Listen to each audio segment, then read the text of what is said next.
ও নবী, আপনি গোটা বিশ্বের জন্য রহমত, শুধু মানব গোষ্ঠীর জন্য না, শুধু দানব গোষ্ঠীর জন্য না, জিনদের জন্য না, প্রাণীকুলদের জন্য না, শুধু ফেরেশতাদের জন্য না, গোটা বিশ্বের জন্য বিশ্বনবীকে রহমত বানিয়ে পাঠিয়েছে কে? সবার জন্য রহমত। খোশ মেজাজের মানুষ ছিলেন, নরম দিলের মানুষ ছিলেন। ফাবিমা রাহমাতিম মিনাল্লাহি লিনতা লাহুম ওয়ালাউ কুনতা ফাযযান গালিযাল কলবি লানফাদ্দু মিন হাওলিক। আল্লাহ বললেন, ও নবী, আপনার হৃদয়টা বড় নরম, সফট হার্টেড মানুষ আপনি, কোমল হৃদয়ের মানুষ আপনি, খোশ মেজাজের মানুষ। বিশ্বনবী এত খোশ মেজাজের মানুষ ছিলেন, বিশ্বনবী যেখানেই যেতেন ওখানে মানুষের ভিড় হয়ে যেত। যেখানেই যেতেন পিছু পিছু লোকজন ছুটতো, কারণ খোশ মেজাজের তো, সফট হার্টেড, হৃদয়টা কোমল।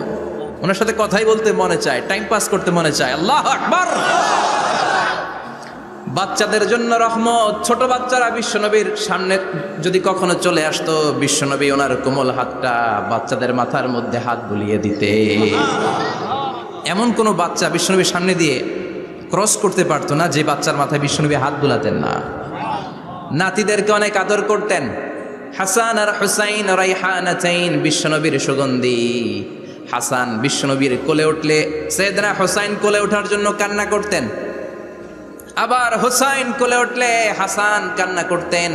আবার সাইয়েদনা হাসান বিশ্বনবীকে ঘোড়া বানিয়ে বিশ্বনবীর পিঠের উপরে বসে বিশ্বনবীর চুল ধরে টেনে টেনে খেলা করতে। বিশ্বনবী ঘোড়া, আর ঘোড়ার বাদশা হচ্ছে হাসান। সুবহানাল্লাহ পড়বেন না? কি খুনসুটি, কি সম্পর্ক!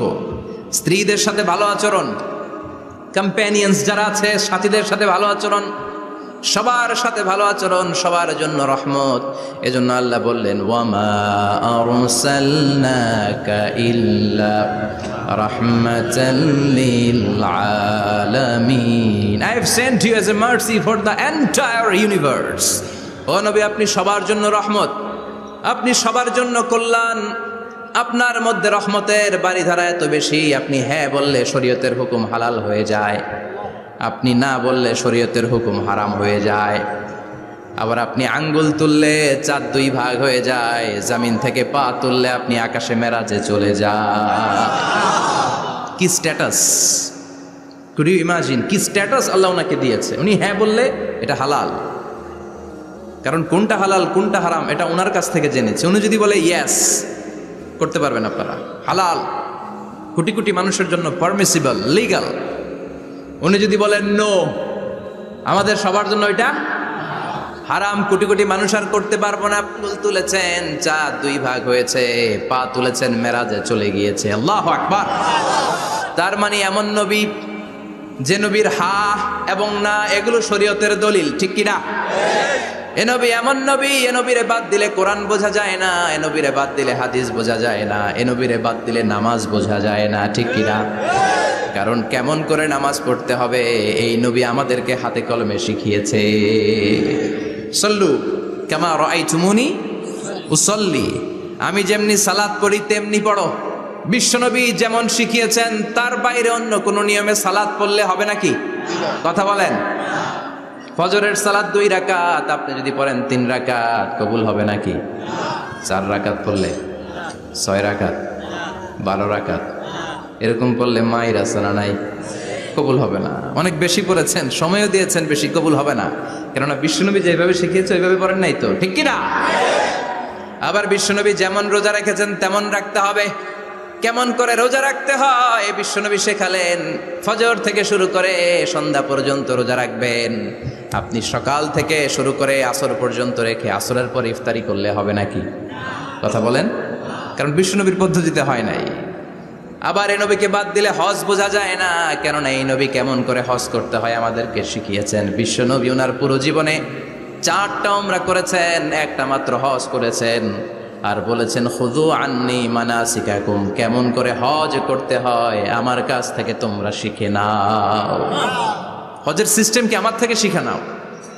মাত্র একবার হজ করেছেন, তাতেই হজের সব আহকামগুলো আমাদের কাছে ক্রিস্টাল ক্লিয়ার, স্বচ্ছ কাচের মতো, স্ফটিক কাচের মতো, স্বচ্ছ পানির মতো, এত সুন্দর তিনি বর্ণনা দিয়েছেন।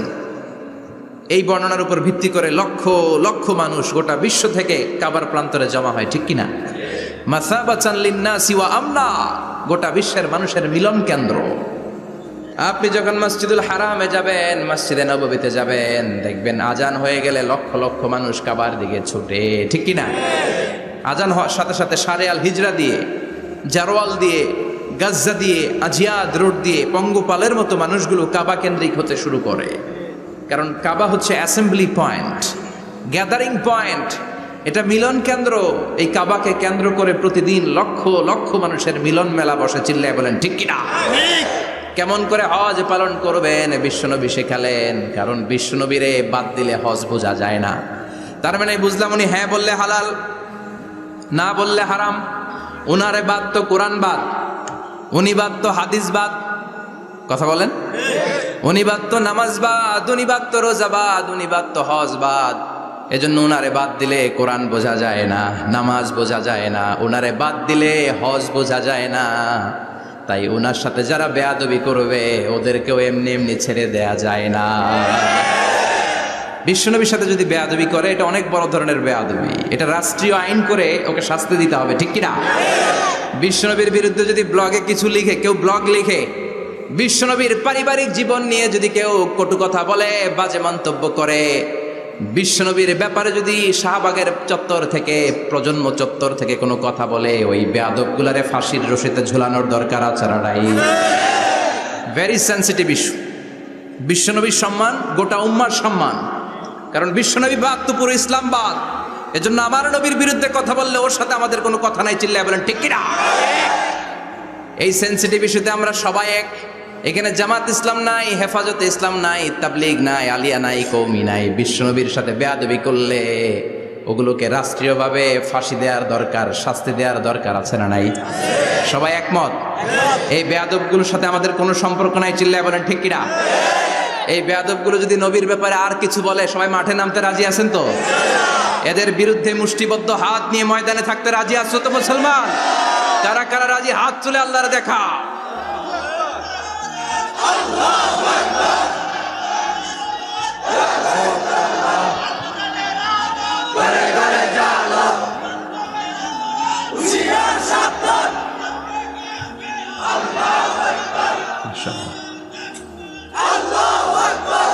আল্লাহ তুমি কবুল করো। বিশ্বনবীর ভালোবাসা যেন আমরা অন্তরে রাখতে পারি, তুমি তৌফিক দাও। বিশ্বনবীর অনুসরণ এবং ভালোবাসা ছাড়া আল্লাহকে পাওয়া যাবে?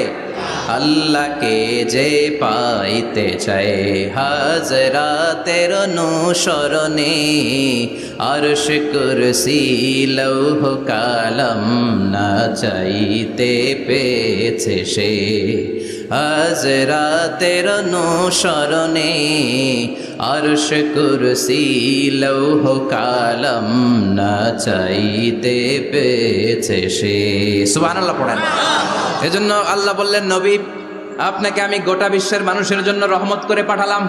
আবার আপনার চরিত্রটা গোটা বিশ্বের মানুষের জন্য আমি মডেল করে দিলাম। আল্লাহু আকবার। ওয়া ইন্নাকা লাআলা খুলুকিন আযীম। ও নবী, চমৎকার একটা চরিত্রের উপরে আমি আপনাকে প্রতিষ্ঠিত রেখেছি। And verily you are on a very good standard of character. ও নবী, আপনার চরিত্রটা বড় সুন্দর। আপনার চরিত্রের মতো গোটা বিশ্বের কারো চরিত্র হতে পারে? পা থেকে মাথা পর্যন্ত বিশ্বনবীর চরিত্রে একটা কালো দাগ বসানোর মতো ক্ষমতা কারো আছে নাকি? কারণ বিশ্বনবীর চরিত্র হলো কোরআনের চরিত্র। মা আয়েশাকে বলা হলো, মা আমাদের পেয়ারা নবীর চরিত্র কেমন ছিল আমাদেরকে বলে শোনান। মা আয়েশা বললেন, ও সাহাবীরা, বিশ্বনবীর চরিত্র ছিল কোরআনের চরিত্র। কানা খুলুকুহু আল কোরআন। বিশ্বনবীর চরিত্র ছিল কোরআনের চরিত্র। পুরো কোরআনে 30 পারাতে থিওরিটিক্যালি যা বলে শোনানো হয়েছে, বিশ্বনবীর জীবনীতে চরিত্রে প্র্যাকটিক্যালি ওই সব কিছু করে দেখানো হয়েছে। পুরো কোরআনে 30 পারাতে থিওরিটিক্যালি যা বলা, বিশ্বনবীর চরিত্রে প্র্যাকটিক্যালি সেটা করে দেখানো। সুবহানাল্লাহ বাড়িতে যে বলেন। আবার বিশ্বনবীর আরেক স্ত্রী উম্মে সালামা বলতেন, ইনদামা ইয়ামশি রাসূলুল্লাহ আলাল আরদি কাআন্নাল কুরআনা ইয়ামশি আলাইহি। যখন বিশ্বনবী রাস্তার উপর দিয়ে হেঁটে যেত, মনে হয় কোরআন শরীফটা রাস্তার উপর দিয়ে হেঁটে হেঁটে যায়। কোরআনুল কারীম রাস্তা দিয়ে হেঁটে হেঁটে যাচ্ছে, মনে হচ্ছে যে এটা বিশ্বনবী নয়, এটা জীবন্ত কোরআন। পড়েন আল্লাহু আকবার। এজন্য এই নবীকে আল্লাহ এমন স্ট্যাটাস দিয়েছেন, পৃথিবীর কোন নবীকে তেমন স্ট্যাটাস দিয়েছে নাকি? এই নবীকে আল্লাহ এমন মর্যাদা দিয়েছে, গোটা বিশ্বের কাউকে এমন মর্যাদা দিয়েছে নাকি? এমন কিছু গুণাবলী, ক্যারেক্টারিস্টিক্স আল্লাহ বিশ্ব নবীকে দিয়েছে, পৃথিবীর কোন নবীকে সেগুলো দেয় নাই। সুবহানাল্লাহ। খুশি না বেজার? খুশি তো সবাই। কি দিয়েছেন, কি স্পেশাল এক্সট্রা স্ট্যাটাস আল্লাহ তাআলা বিশ্ব নবীকে দিয়েছেন আমরা শুনি। এক নাম্বার স্ট্যাটাস হলো সাহিবুব শাক্কিস সাদর। বিশ্ব নবীর সিনা চাক হয়েছে, পৃথিবীর কোন নবীর সেটা হয় নাই। সুবহানাল্লাহ। দুইবার হয়েছে এটা বিশ্ব নবীর জীবনে। হালিমাতুস সাদিয়ার বাড়িতে যখন দুধ পান করতে গিয়েছিল তখন হয়েছিল, আবার মেরাজের রাতে হয়েছিল। উম্মে হানির ঘর থেকে চলে সাইয়েদনা জিবরাইল বিশ্বনবীকে হাতিমে কাবায় শুইয়ে দিলেন, এরপর গলার নিচ থেকে শুরু করে নাভি পর্যন্ত বুকটা কেটে ফেললেন, বিশ্বনবীর হৃদয়টাকে বের করলেন, জামজামের পানি দিয়ে ধৌত করলেন, আবার পেটের ভেতরে হৃদয়টাকে ঢুকিয়ে দিলেন। দিস ইজ কল্ড শাক্কে সাদার। উর্দু ফার্সিতে বলে সিনা চাক, ইংরেজিতে বলে ওপেন হার্ট সার্জারি। সুবহানাল্লাহ পড়বেন না? আমাদের অনেকের ওপেন হার্ট সার্জারি হয় না, গলা থেকে নাভি পর্যন্ত কাটা, সেলাই করে দিলে আবার বাঁচে। এটা বিশ্বনবীর সিনা চাক থেকে আবিষ্কার হয়েছে। পড়েন আল্লাহু আকবার। যে সমস্ত সাহাবারা বিশ্বনবীকে খালি গায়ে দেখেছে, উদম গায়ে দেখেছে, তারা বর্ণনা করেছে দুইটা কাপড় মাঝখান দিয়ে সেলাই করলে যেমনি দাগ দেখা যায়, আমরা বিশ্বনবীর গলা থেকে নাভি পর্যন্ত এরকম সেলাইয়ের দাগ দেখতে পেয়েছি। শাক্কুস সাদর, special status of the last Messenger Muhammad সাল্লাল্লাহু। আর কোন নবীকে আল্লাহ এটা দেয় নাই। খুশি না বেজার? আবার উনি হলেন সাহিবুল মেরাজ। ওনার মেরাজ হয়েছে, আর কোন নবীর হয়েছে নাকি? কথা বলেন। বিশ্বনবীর হৃদয়টা বড় ভাঙা, কলিজার টুকরা স্ত্রী খাদিজা নাই, যাকে সবচেয়ে ভালোবাসতেন, সবচেয়ে প্যার করতেন, যাকে মাহাব্বাত করতেন। এবং সাইয়েদাতুনা খাদিজার জন্য বিশ্বনবী মা আয়েশাকে ধমকও দিয়েছেন। সাইয়েদাতুনা খাদিজার কথা যখন বিশ্বনবী বলে বেড়ায় মা আয়েশার কাছে, খাদিজার কথা বললে মা আয়েশা বলতেন, ও নবী, কোন জাহিলি যুগে এক বুড়ি মহিলার সাথে আপনার বিয়ে হয়েছিল, মরে গিয়েছে, কবরে শুয়ে আছে। ওই মহিলার পরে কত সুন্দরী সুন্দরী নারীরা আমরা আপনার ঘরে আসলাম, তারপরে ওই বুড়ির কথা আমাদেরকে বলেন কেন? ওই বুড়ির কথা শোনান কেন? বিশ্বনবী রেগে গেলেন। সাইয়েদাতুনা খাদিজাকে বুড়ি বলার কারণে বিশ্বনবী মা আয়েশার চোয়ালটা এইভাবে চেপে ধরেছে। কোনোদিন স্ত্রীর গায়ে হাত তোলেননি, শুধু এই একবার খাদিজাকে বুড়ি বলার কারণে মা আয়েশার থুতনি চেপে ধরেছিলেন। আল্লাহু আকবার। আবার বিশ্বনবী বলতেন, রুজিকতু হুব্বাহা, খাদিজার ভালোবাসা আল্লাহ আমার হৃদয়ে ঢুকিয়ে দিয়েছে। আবার বিশ্বনবী দোয়া করলে বলতেন, ও আল্লাহ, ওই কিয়ামতের ময়দানে যেদিন বন্ধু বন্ধুরে চিনবে না, বাবা ছেলেরে চিনবে না, মা তার মেয়েরে চিনবে না, পীর সাহেব মুরিদরে চিনবে না, মুরিদ পীর সাহেবরে চিনবে না, ওই কঠিন দিনে যেন আমি আমার কলিজার টুকরা খাদিজারে ভুলে না যাই। ওই কঠিন দিনে আমি যেন আমার খাদিজারে চিনতে পারি। সুবহানাল্লাহ। তার মানে ভালোবাসা বেশি না কম? সাইয়েদাতুনা খাদিজা ইন্তেকাল করলেন, জাবালে হাজুনের পাশে ওনার কবর। যারা হজ উমরা করতে গিয়েছেন দেখেছেন না, মক্কা একটা কবর আছে, এটা মাকবারাতুল মাআলা। মাআলা, কিন্তু এটারে বাংলাদেশিরা বলে জান্নাতুল মুআল্লা। কি বলে? এটারে জান্নাতুল মুআল্লা বলবেন না, কারণ এই কবরস্থানে অনেক কাফির মুশরিকেরও কবর আছে, তো ওদের কবরস্থান কি জান্নাত হইতে পারে? এটাকে মাকবারা বলবেন। মাকবারা মাআলা বা মুআল্লা, আর মদিনায় হচ্ছে মাকবারাতুল বাকিয়া। মুআল্লা কবরস্থান মক্কায়, আর বাকি কবরস্থান মদিনায়। এর পাশে বিশাল এক পাহাড়, হেরেম শরীফ থেকে দেখা যায় জাবালে হাজুন, এর পাদদেশে বিশ্বনবী নিজ হাতে সাইয়েদাতুনা খাদিজাকে কবর দিয়েছেন। কবর দিয়ে সবাই চলে যায়, বিশ্বনবী যায় না। দাঁড়িয়ে দাঁড়িয়ে কাঁদতে লাগলেন। সাইয়েদনা আবু বকর বলে, নবী চলেন ঘরে ফিরে যাই। বিশ্বনবী বললেন, তুমি যাও, আমি যাব না। যেই মহিলাটাকে এইমাত্র কবর দিলাম সাধারণ মহিলা না, আমার বিপদের দিনের সঙ্গিনী খাদিজা। আজীবন আমাকে ছাতার মতো শেল্টার দিয়েছে, সমস্ত সম্পদ আমার পায়ের সামনে বিছিয়ে দিয়েছে রে আবু বকর। কি প্যার করতেন বিশ্বনবীকে। সাইয়েদাতুনা খাদিজা ইন্তেকাল করলেন, চাচা আবু তালেব ইন্তেকাল করল, দাওয়াত দেওয়ার জন্য বিশ্বনবী ওই তায়েফের ময়দানে গেলেন। তায়েফের ছেলেরাও পাথর মেরে বিশ্বনবীর দেহটারে ঝাঁঝরা করে দিল। বলেন ঠিক কিনা? খেয়ে না খেয়ে দিন প্রচারের কাজে নিজেকে দিয়েছ বিলিয়ে, তায়েফের কাফিরেরা চিনল না সে আলো, দুষ্ট ছেলেদের পিছু দিল লেলিয়ে। পাথরের আঘাতে ক্ষত বিক্ষত হয়ে সারা শরীর থেকে রক্ত ঝরে। হে রাসূল তোমাকে ভুলি আমি কেমন করে, হে রাসূল তোমাকে ভুলি আমি কেমন করে। ঠিক কি না?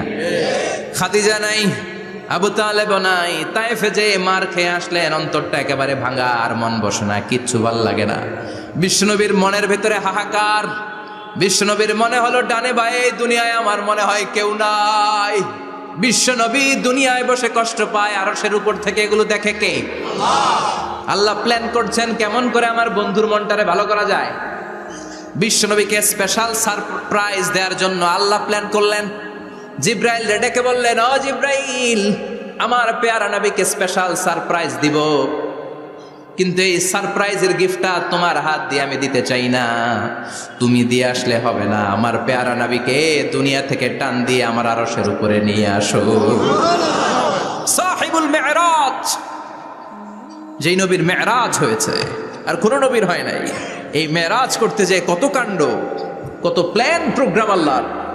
টাইমের স্পিডকে আল্লাহ থামিয়ে দিলেন। মক্কা থেকে উঠিয়ে বিশ্বনবীকে এক মরুভূমিতে রাখা হলো রাতে। বললেন দোয়া করেন। দোয়া করে বিশ্বনবী বললেন, ভাই জিবরাইল, এটা কোন জায়গা, কোথায় দোয়া করব? সাইয়েদনা জিবরাইল বলেন, নবী কিছুদিন পরে এই জায়গায় আপনি হিজরত করে আসবেন, এই জায়গার নাম ইয়াসরিব, মদিনা। দোয়া করলেন। আবার সেখান থেকে তুলে এক পাহাড়ে রাখা হলো। নবী দোয়া করেন।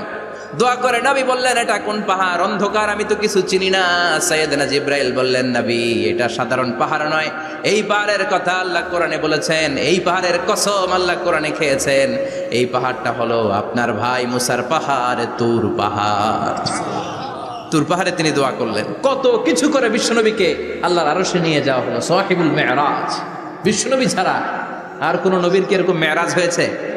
সবাই বলেন হয়েছে। এরপর উনি হলেন সাহিবুস শাফা, শাফাতের মালিক। বিশ্বনবী ছাড়া কিয়ামতের ময়দানে কেউ আমাদের জন্য সুপারিশ করতে পারবে? পাগল হয়ে যাব আমরা। সূর্যটা মাথার কাছে, ক্ষুধায় তৃষ্ণায় জিহ্বাটা কুকুরের মতো বের হয়ে ঝুলতে থাকবে। মাথার মগজগুলো গলে গলে নাকের ছিদ্র দিয়ে, কানের ছিদ্র দিয়ে বেয়ে বেয়ে পড়তে থাকবে। বাবা ছেলের দেখলে দিবে দৌড়, বলবে চিনি না, ইয়া নাফসি, আল্লাহ আমারে বাঁচাও। ঠিক কিনা? পীর সাহেব মুরিদ রে বলবে চিনি না, মুরিদ পীর সাহেব রে বলবে চিনি না, ভাই ভাইরে চিনবে না। সব নবী আর সব উম্মতের একটাই জিকির, ইয়া নাফসি, ইয়া নাফসি। নবীও জিকির করে ইয়া নাফসি, উম্মতও জিকির করে। সবাই সাইয়েদনা আদম রে ধরবে, সাইয়েদনা আদম বলবে আমি পারবো না। নূহের কাছে যাও, সাইয়েদনা নূহ বলবে পারবো না। ইব্রাহিমের কাছে যাও, সাইয়েদনা ইব্রাহিম বলবে পারবো না। মুসা আলাইহিস সালামের কাছে যাও, মুসা আলাইহিস সালাম বলবেন পারবো না। ঈসা আলাইহিস সালামের কাছে যাও, সাইয়েদনা ঈসা আলাইহিস সালাম বলে এত জায়গায় ঘুরে লাভ নাই, জায়গা মতো যাও মিয়া, জায়গা মতো যাও। মাকামে মাহমুদে বিশ্বনবীকে সেজদায় পড়ে থাকতে দেখবা। ওই নবী ছাড়া আজকের এই ভয়ঙ্কর আমাদের সবার বিপদের দিন। এই বিপদের দিনে আল্লাহর সামনে দাঁড়িয়ে কথা বলার মতো সাহস আজকে কারো নাই। বিশ্বনবী কাঁদতে থাকবেন, সেজদায় পড়ে কাঁদবেন। সবার জিকির ইয়া নাফসি, ইয়া নাফসি। বিশ্বনবীর জিকির ইয়া উম্মতি।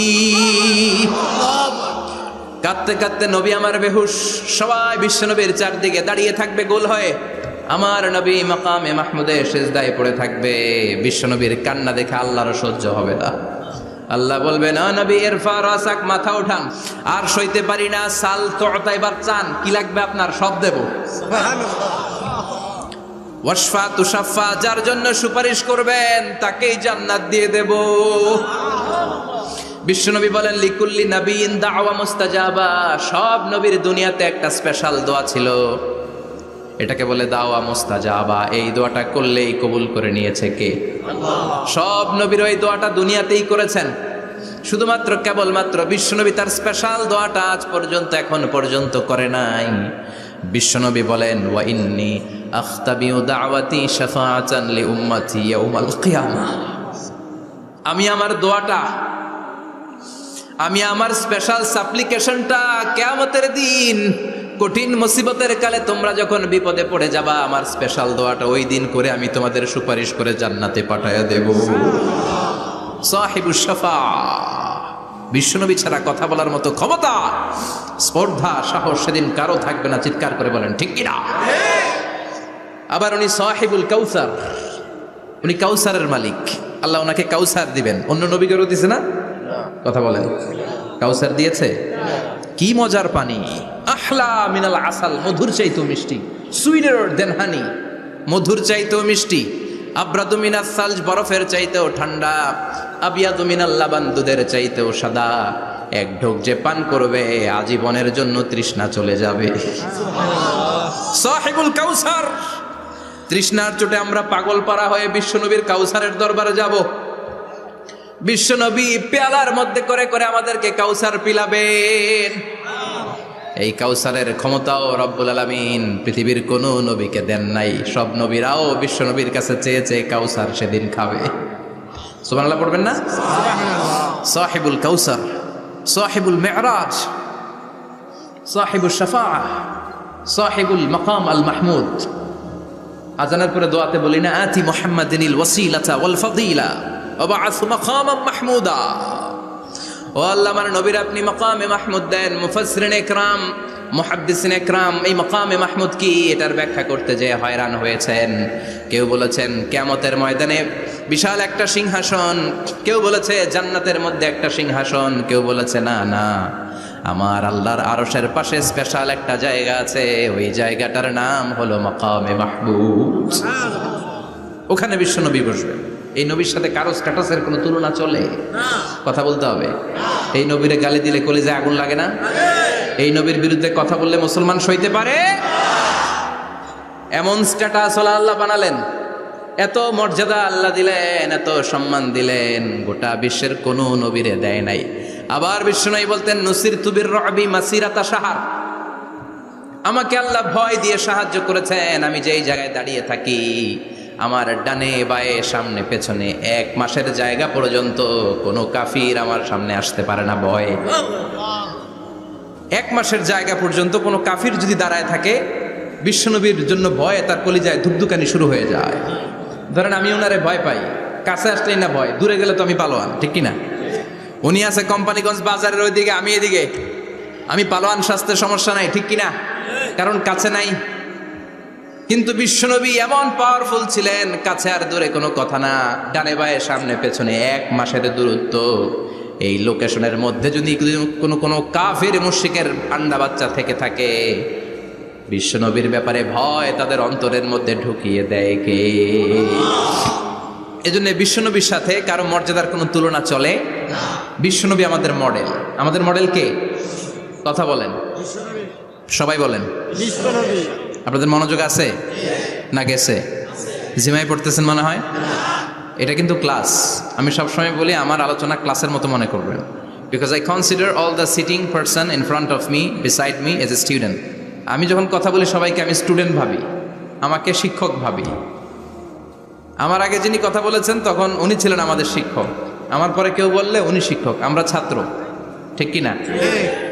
কোরআনের ছাত্র হয়ে বাঁচলেও লাভ, মরলেও লাভ, ঠিক কিনা? হাতি মরলেও লাখ টাকা, ঠিক কিনা? কোরআনের স্টুডেন্ট বাঁচলেও লাভ, কোরআনের ছাত্র হয়ে মরলেও। এজন্য শেষ পর্যন্ত মনোযোগের সাথে কথাগুলো শুনতে হবে জীবন পরিবর্তন করার জন্য। রাজি আছেন তো? ঘুমে ধরে নাই তো? কষ্ট হলে আমাকে জানাবেন। কষ্ট হচ্ছে না তো? তাকবীর পড়েন, লিল্লাহে তাকবীর, লিল্লাহে তাকবীর। বিশ্বনবী আমাদের মডেল, ঠিক কিনা? সবাই একমত? দ্বিমত নাই কেউ? অন্য কেউ আমাদের মডেল নাই?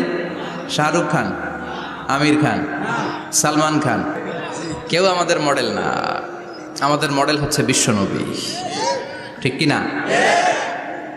এজন্য আসুন বিশ্বনবীর জীবনী থেকে কিছু মেসেজ আমরা নেই, কিছু শিক্ষা আমরা নেই, যাতে করে জীবনটাকে এনলাইটেন করা যায়, আলোকিত করা যায়। আমরা এই মাহফিলগুলোতে এসেছি আলোকিত হতে, নাকি? আলোকিত মানুষ হয়ে ফিরে যাব। এসে কিছু স্লোগান দিব, হুজুরের চেহারা দেখবো, হুজুরের সাথে মুসাফা করার জন্য, নো নো ওয়ে। এগুলোর জন্য মাহফিল নয়। Consider this program as a class, as a seminar. স্পিকাররা আসবে, কোরআন সুন্নাহর আলোকে কথা বলবে, এগুলো আমরা শুনবো, নোট ডাউন করব, মানার চেষ্টা করব, ঠিক কিনা? মানতে রাজি আছেন তো? সবাই রাজি? সবাই? আল্লাহ তুমি কবুল কর, আমিন। আজকে বিশ্বনবীর জীবনী থেকে 3টা কথা শুনবো। এই 3টা কথা শুনে মানার চেষ্টা করব, তারপরে আমরা একসাথে বিদায় নিব। পড়েন ইনশাআল্লাহ। প্রথমে জানবো আমার নবী দেখতে কেমন ছিলেন। জানতে মনে চায় না? চাঁদের চেয়ে সুন্দর ছিলেন, ঠিক কিনা? চাঁদের চেয়ে সুন্দর তুমি নবী আমার কামলিওয়ালা, চাঁদের চেয়ে সুন্দর তুমি নবী আমার কামলিওয়ালা, দু জাহানের বাদশা তুমি প্যারা নবী সাল্লে আলা, দু জাহানের বাদশা তুমি প্যারা নবী সাল্লে আলা, চাঁদের চেয়ে সুন্দর তুমি নবী আমার কামলিওয়ালা, ঠিক কিনা? আমরা হাদিসের আলোকে দেখার চেষ্টা করব আসলে তিনি কতটা সুন্দর ছিলেন। তাহলে প্রথমে শুনবো উনি দেখতে কেমন ছিলেন, তারপর শুনবো ওনার আচরণ কেমন ছিল। দেখতে কেমন ছিলেন মানে বাহিরটা কেমন, আর আচরণ মানে ভিতরটা কেমন, ঠিক কিনা? 3 নম্বরে আমরা শুনবো ওনার মেধা, বুদ্ধি, ইন্টেলেকচুয়াল ক্যাপাসিটি কেমন ছিল। কষ্ট হয়ে যাচ্ছে না তো? আলোচনা কঠিন মনে হচ্ছে? তাহলে প্রথমে শুনবো ফিজিক্যাল ক্যারেক্টারিস্টিক্স, তারপরে শুনবো বিহেভিয়ারিয়াল ক্যারেক্টারিস্টিক্স, অ্যান্ড ফাইনালি আমরা শুনবো ইন্টেলেকচুয়াল ক্যারেক্টারিস্টিক্স। প্রথমে শুনবো দেখতে কেমন, তারপরে শুনবো আচরণ কেমন, এরপরে শুনবো বুদ্ধি কেমন। পড়ান ইনশাআল্লাহ। শুনতে রাজি আছেন তো? প্রথম পয়েন্টে আমরা শুনবো আমার নবী দেখতে কেমন ছিলেন। বিশ্বনবী ঈসা ইসলাম দেখতে অনেক সুঠাম একজন মানুষ ছিলেন, শক্তিশালী একজন পুরুষ ছিলেন, অসাধারণ একজন পার্সোনালিটি ছিলেন, ঠিক কিনা? উনি এত শক্তিশালী ছিলেন, বিশ্বনবী বলতেন আমার ডান হাতের ভেতরে আল্লাহ জান্নাতের 40 জনের শক্তি ঢুকিয়ে দিয়েছে। উনি মক্কার সবচেয়ে বড় কুস্তিগির রুকানাকে ধরে মাটিতে 3 বার আছাড় মেরেছেন। শক্তি বেশি না কম? সুবহানাল্লাহ পড়বেন না? যৌবনকে ধরে রাখতে হবে, ঠিক কিনা? কারণ যুবকরা যদি ভালো পথে চলে ভালো থাকবে বাংলাদেশ, যুবক যদি পথ হারায় হায় হায় করবে বাংলাদেশ, ঠিক কিনা? যুবকদের মধ্যে আছে প্রাণ ঢালা শক্তি আর উচ্ছ্বাস, তাদের গায়ের রক্ত গরম, তারা চাইলে অনেক কিছু করতে পারে। এই যে কিছুদিন আগে কোটা বিরোধী আন্দোলন হলো, নিরাপদ সড়ক চাই আন্দোলন হয়েছে না? আমি অবাক হয়েছে, আমি মালয়েশিয়াতে ছিলাম, ছোট্ট ছোট্ট ছেলেমেয়েরা কেমন করে রাস্তায় চলতে হয়, দুঃখজনক হলেও সত্যি আমাদের পুলিশ পোশাকি বাহিনী করে দেখাইতে পারে নাই। ছোট্ট ছোট্ট শিশুরা আমাদেরকে লজ্জিত করেছে, চিৎকার করে বলেন ঠিক কিনা? কিন্তু এত সুন্দর ইনিশিয়েটিভ নেয়ার পরে আমাদের পক্ষ থেকে যে আচরণ পাওয়ার কথা ছিল এটা তারা পায় নাই। কথা বলেন। কিছুদিন আগে নোয়াখালী বিজ্ঞান ও প্রযুক্তি বিশ্ববিদ্যালয়ে আমি দেখে অবাক, সেখানকার যুবকরা ইনিশিয়েটিভ নিয়েছে যে হাজার হাজার ছেলেমেয়েরা ভর্তি পরীক্ষা দিতে আসবে, এদেরকে আমরা ফ্রিতে খাওয়াবো, ফ্রিতে থাকতে দেব। নোয়াখালী করে গালি দিয়েন না, আগে আগমত করে দেখা। অসাধারণ কাজ করেছে, গোটা বিশ্ব দেখেছে, ঠিক কিনা? কুমিল্লার সন্তানরাও পারে, চট্টগ্রামের ছেলেরাও পারে, বরিশালের ছেলেরাও পারে। যুবকদেরকে শুধু এক হতে দেয়া দরকার। যুবকরা যদি এক হতে পারে তাহলে সমাজে আর কোনো অন্যায় অনাচার থাকতে পারে না। বিশ্বনবী যখন যুবক একটা সংগঠন করেছিলেন, নাম হালাফুল ফুদুল।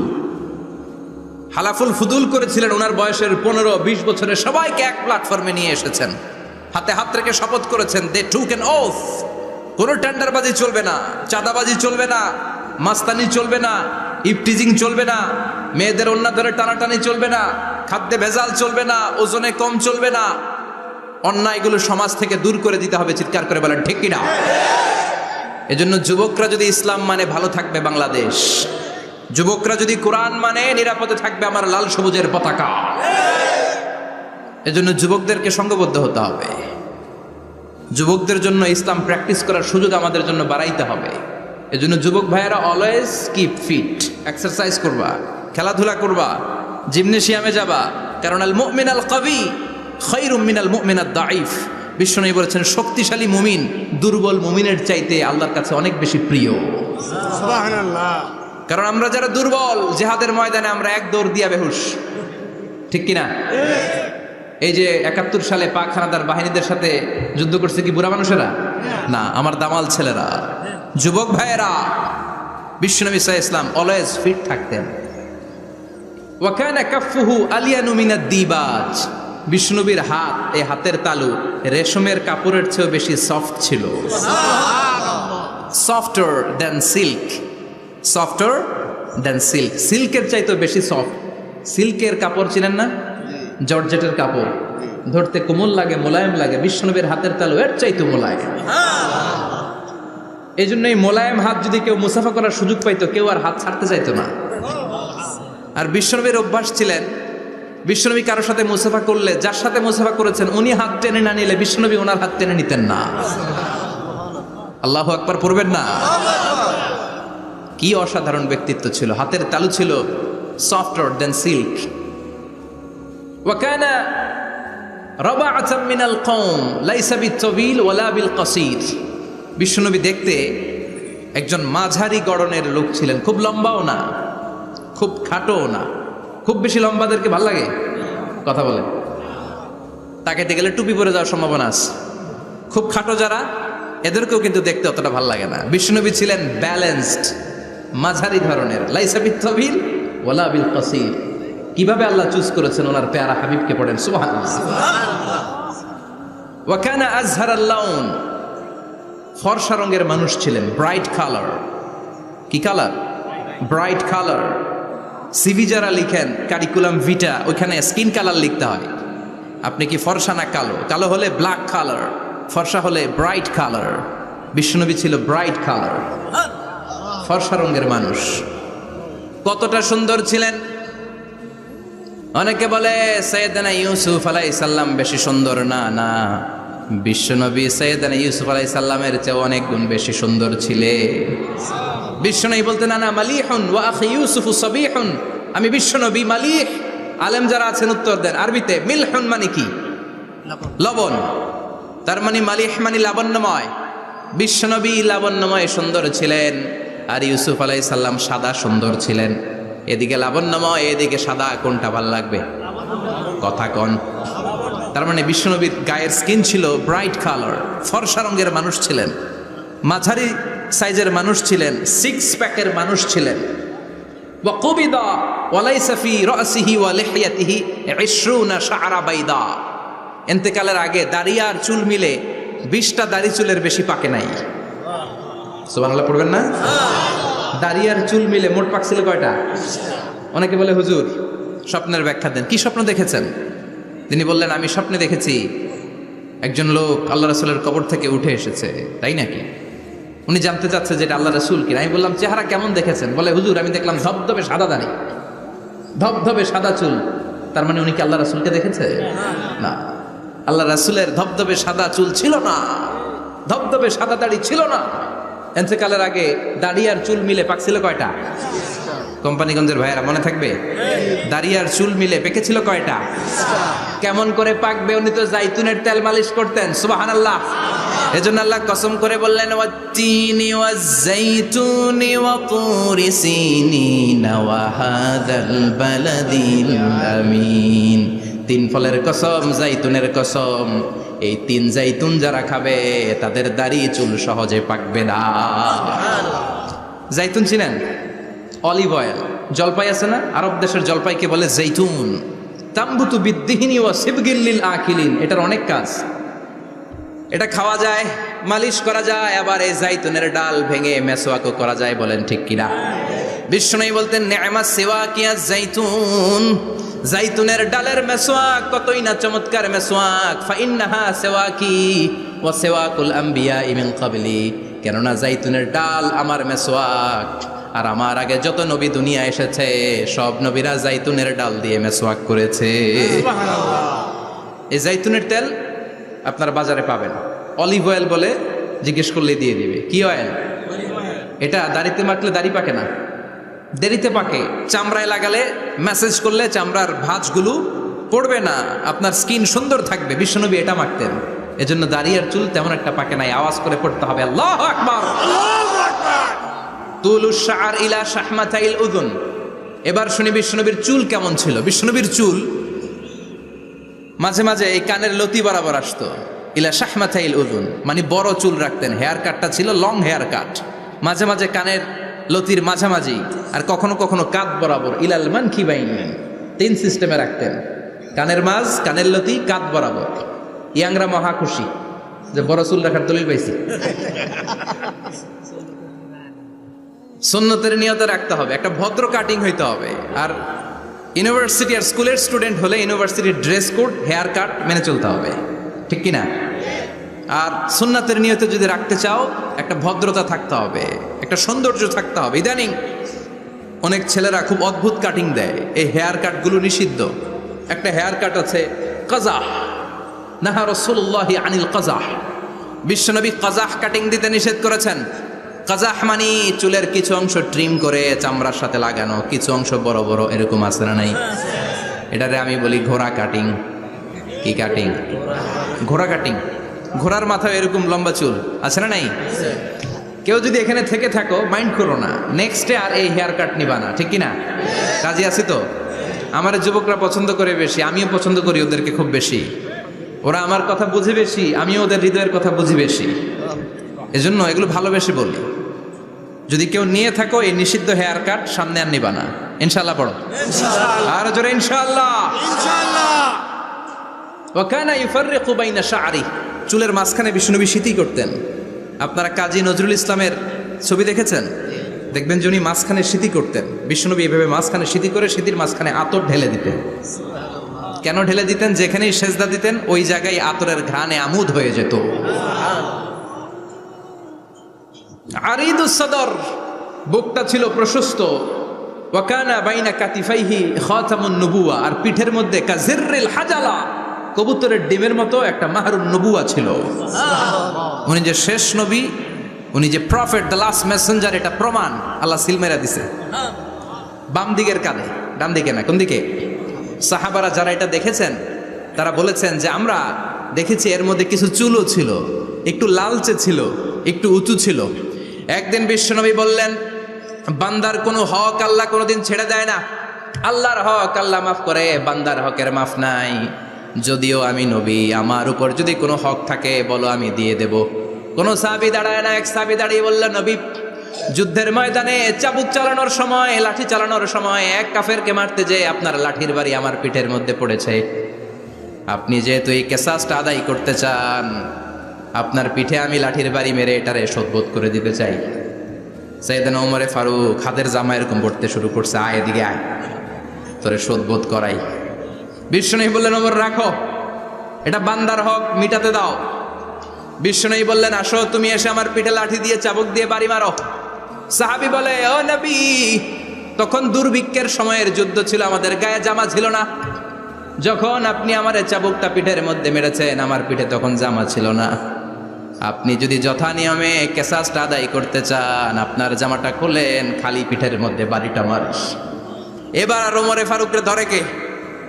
এদিকে আয়, তোরে দেখাইতেছি। বিশ্বনবী বললেন, ওমর থামো, মারতে দাও। বিশ্বনবী উনার জুব্বাটা উপরের দিকে উঠালেন, পিঠের মধ্যে বাড়ি দেওয়ার জন্য ওই সাহাবীকে ডাকলেন। ওই সাহাবী বিশ্বনবীকে পিছন দিক থেকে জড়িয়ে ধরে ওই মোহরে নবুয়তের মধ্যে চুমু দিয়ে ফেলেছে। সাহাবী বললেন, নবী গো, এই নাটক করার জন্য আপনি আমারে মাফ করে দিয়েন। আপনি বিশ্বনবী, উদম গায়ে আপনারে দেখা যায় না, খালি গায়ে আপনারে দেখা যায় না। শুনেছি আপনার পিঠের মধ্যে মোহরে নবুয়ত আছে। অনেক দিনের সাধনা, জল্পনা কল্পনা, আপনার মোহরে নবুয়তে আমার ঠোঁটটা আমি লাগাবো। আপনার মোহরে নবুয়তের মধ্যে আমার ঠোঁটটা লাগে, আমার ঠোঁটটারে আমি জাহান্নাম থেকে পরিত্রাণ করাবো। এজন্য প্ল্যান প্রোগ্রাম করে এতক্ষণ আপনার জামাটা খুলতে বলেছি। আপনার উপরে আমার কোনো হক নাই। আমার আব্বা আম্মা, আমার সম্পদ, আমার জীবন আপনার জন্য কোরবান গো নবী।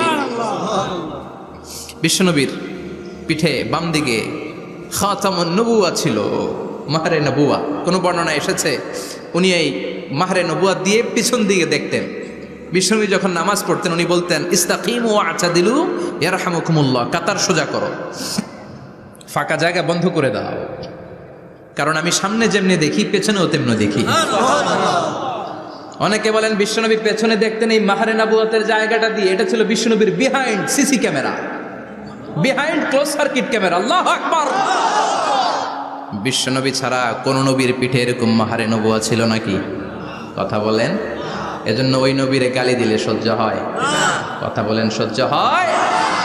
আবিয়াদুল ইবতাইন, বগল ছিল শুভ্র সাদা। আমাদের বগল কি সাদা? দুর্গন্ধ, কুৎসিত, কালো, তাই না? বিশ্বনবীরটা কালো? কথা কন। শুভ্র সাদা। আমরা দোয়া করি এভাবে। বিশ্বনবী মাঝে মাঝে দোয়া করতে করতে বৃষ্টির জন্য যখন দোয়া চাইতেন, আরাফার ময়দানে যখন দোয়া চাইতেন, দোয়া করতে করতে হাতটারে উপরের দিকে করতেন। সবাই এরকম হাত তোলেন, সবাই হাত তোলেন। বিশ্বনবী মাঝে মাঝে আবেগের চোটে এইখান থেকে হাতটা এই জায়গায় নিয়ে যেতেন। সুবহানাল্লাহ। বিশ্বনবী যখন হাত আবেগের চোটে উপরের দিকে উঠাতেন, বিশ্বনবীর বগল দেখা যেত। সাহাবারা বলতেন হাত্তা ইরা বায়াদু ইবতাইহি, এই সুযোগে আমরা দেখতাম ওনার বগলটা ধবধবে সাদা, কোনো দাগ ছিল না। মুস্তাওয়াল জাবিন, প্রশস্ত ললাট ছিল। আসাম্মুল আনফ, খাড়া নাক ছিল। বিশ্বনবীর নাক কিন্তু বোচা ছিল না।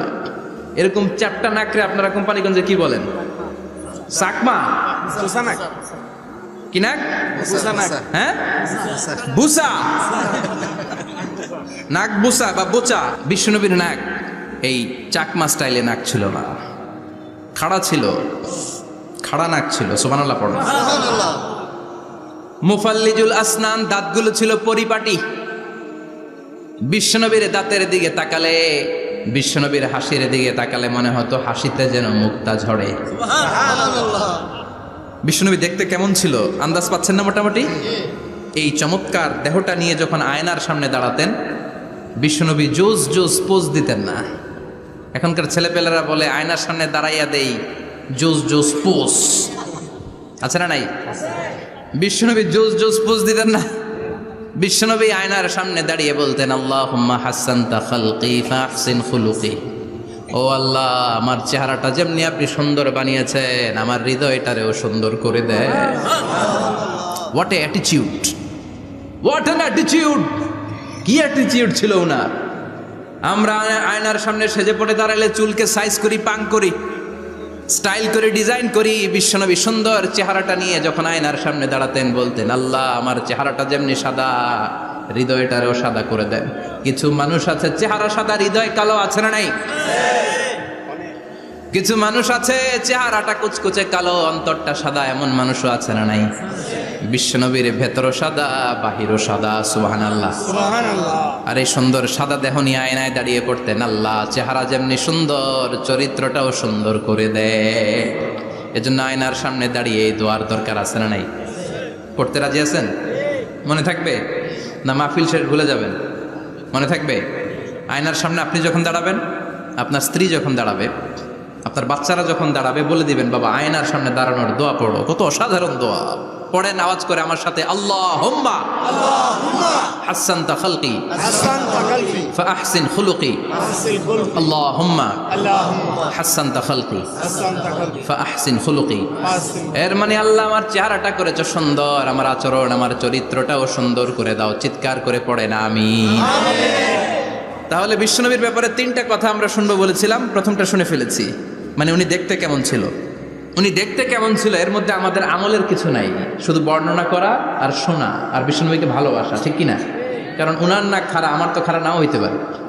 উনি সুন্দর, আমি তো শ্যামলা হইতে পারি, কারণ এটা আল্লাহর দেয়া পরীক্ষা, ঠিক কিনা?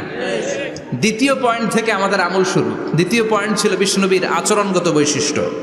আমার নবীর বিহেভিয়ার কেমন ছিল, কন্ডাক্ট সিস্টেম কেমন ছিল, ম্যানার কেমন ছিল, মানুষের সাথে কমিউনিকেশনটা কেমন ছিল, ব্যবহারিক জীবনটা কেমন ছিল, এগুলো আমল করার দরকার আছে না নাই?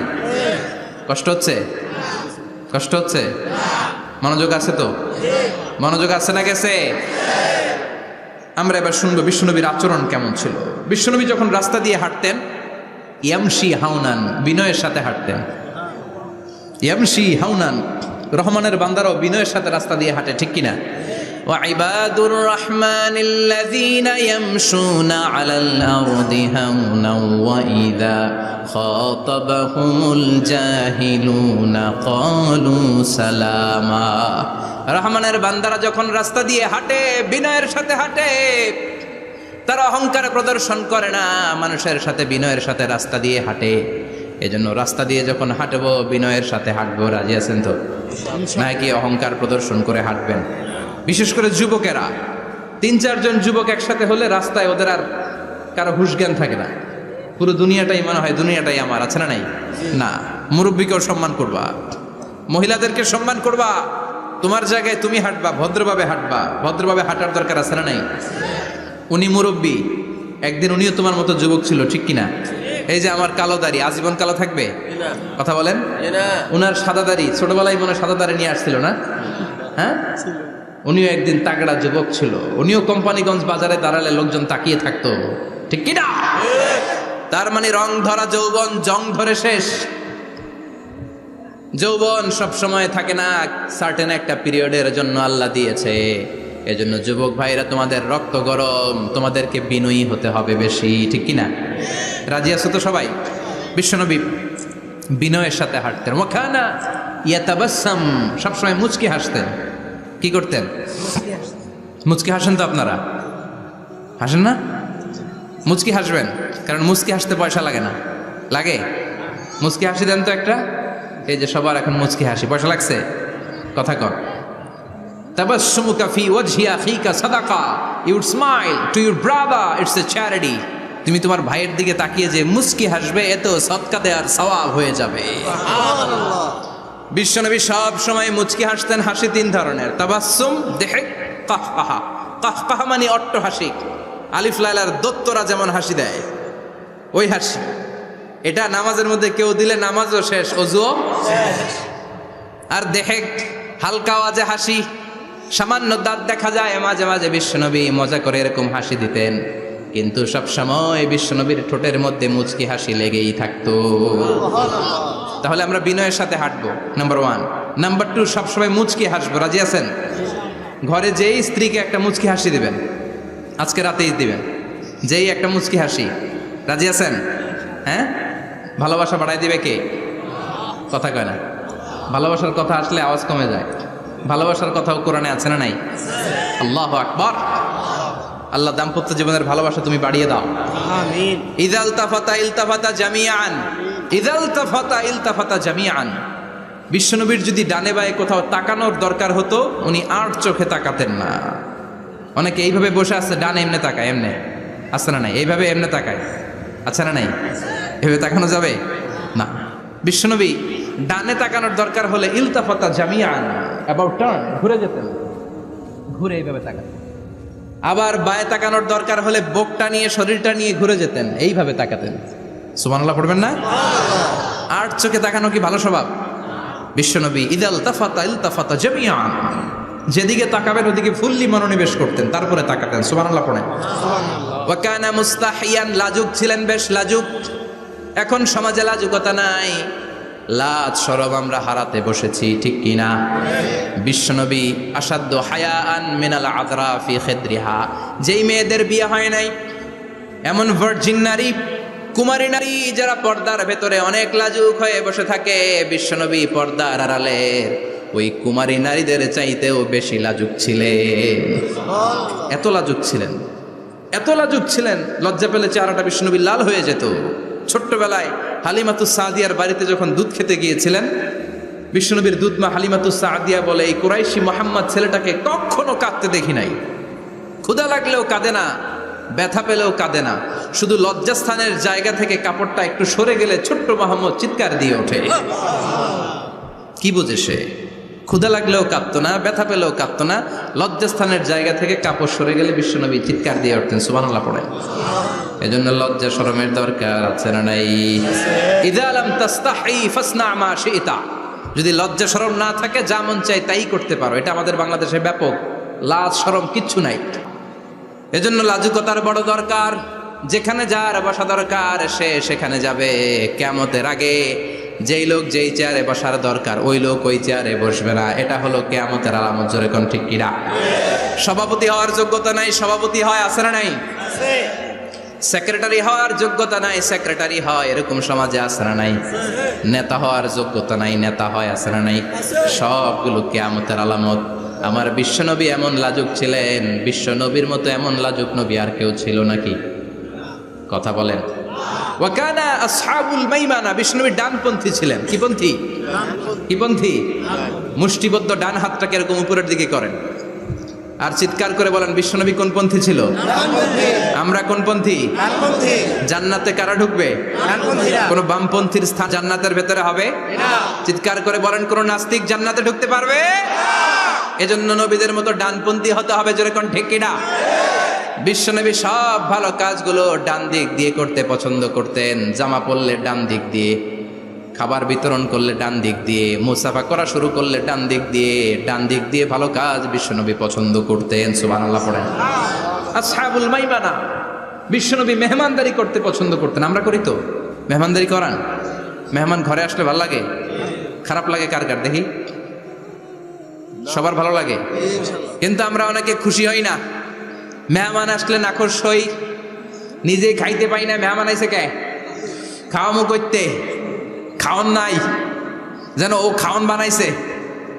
খাওয়ান পাঠায় কে? আল্লাহ। রিজিক দেয় কে? আল্লাহ। গোটা বিশ্বের সবাই মিলে আমরা একটা চাল বানাতে পারবো নাকি? ওমিয়া চাইনিজ চাউল না, চাইনিজ ডিম না, ওগুলা সবাই পারে, ঠিক কিনা? আল্লাহর বানানো ন্যাচারাল চাল, গাছের মধ্যে হওয়া যেই চাল, ধান আল্লাহ তৈরি করেছে, এরকম ধান, এরকম একটা পেয়ারা, এরকম ছোট্ট একটা কমলার টুকরা গোটা বিশ্বের সবাই মিলে বানাতে পারে নাকি? এজন্য রিজিকের মালিক কে? মেহমান আপনার রিজিকে ভাগ বসাতে আসে না, সে তো তার রিজিক নিয়ে আসে। সে আরো এসে আপনার রিজিকে বরকত ঢুকিয়ে দিয়ে যায়। চিল্লা এখন ঠিক কিনা? কারণ আমরা বরকতে বিশ্বাসী। বরকত বিশ্বাস করেন? 5 লাখ টাকা মাসে কামায়, ডাইন হাতে বা হাতে, আছে না নাই? হালাল হারাম ইচ্ছা মতো কামায়, মাস শেষে কিচ্ছু থাকে না, এরকম ডাকাইত আছে না নাই? হসপিটালের একটা বিল পরিশোধ করতে 3 লাখ চলে যায়, ঋণের বোঝায় জর্জরিত, রাতে ঘুম নাই, তার মানে বরকত নাই। আরেকজনের বেতন 20,000, কয় হাজার? বাড়ি ভাড়া 6,000, বাজার খরচ 6,000, ছেলে মেয়ের স্কুলের বেতন 6,000, বেড়ায় দান করে আরো 1,000, আরো থাকে। সুবহানাল্লাহ পড়েন। দিস ইজ কল্ড বারাকা। 20,000-এর বেতনের ভেতরে বারাকা ছিল। 5 লক্ষ ইনকাম, 1 টাকাও নাই, ঠিক কিনা? এজন্য কোটি টাকার মালিক দেখলে মনে করবেন না অনেক সুখ। এই দুনিয়ার জীবনটা ধোঁকা, মোহাচ্ছন্ন হয়ে আছি আমরা। এটা ধোঁকা, এটা মরিচিকা, এটা চাকচিক্যময় একটা জায়গা। মৃত্যুর পর মনে হবে একটা দুঃস্বপ্ন ঘটেছিল আমার, বিশাল এক জগৎ পড়ে আছে সামনে। দুনিয়াটাই ধোঁকা, দুনিয়াটাই মোহের জায়গা। আমরা সবাই মোহাচ্ছন্ন হয়ে আছি। দুনিয়ার উদাহরণ হলো 3টা লাশ আর 4টা স্বর্ণের টুকরার সমাজ। 3 জন যুবক কাজের জন্য বেরিয়েছে, পথিমধ্যে 4টা স্বর্ণের টুকরা পেয়েছে। যুবক কয়টা? স্বর্ণ পাইছে কয়টা? মহা খুশি, খুশিতে বাকবাকুম। 4টা স্বর্ণের বড় বড় টুকরা পেয়েছে। আমরা আজীবন খেলে বসে খেয়ে যেতে পারবো, কিচ্ছু লাগবে না আমাদের। 3 বন্ধু বলে ভাগ করি, আরেকজন বলে ক্ষুধা লাগছে। একজন যা বাজার থেকে রুটি কিনে নিয়ে আয়, খাওয়ার পরে ভাগ করবো। একজন রুটি কিনতে গেল, শয়তান 2টারে বুঝায়, ওইটারে মারতে পারলে ভাগ বটোয়ারা সহজ হবে। তোরা 2 জন স্বর্ণ 4টা, তুই নিবি 2টা, ও নেবে 2টা। হিসাব সহজ না? 2 বন্ধু প্ল্যান করছে, ওইটারে মাইরা তুই 2টা, আমি 2টা। যেটা রুটি আনতে গেছে প্ল্যান করেছে, রুটির মধ্যে বিষ মিশায় নেই। কি মিশাবো? বিষ। তাহলে বিষ খাওয়া রুটি খেয়ে ওই 2টা সে সব পাবে, আমি পাবো। ভাগাভাগির কিছু নাই, সব যাবে আমার কাছে। 4টা স্বর্ণের টুকরার মালিক আমি। রুটির মধ্যে বিষ মেখে নিয়ে এসেছে। ওই 2 বন্ধু প্ল্যান অনুযায়ী ওইটারে ধরে মেরে ফেলছে।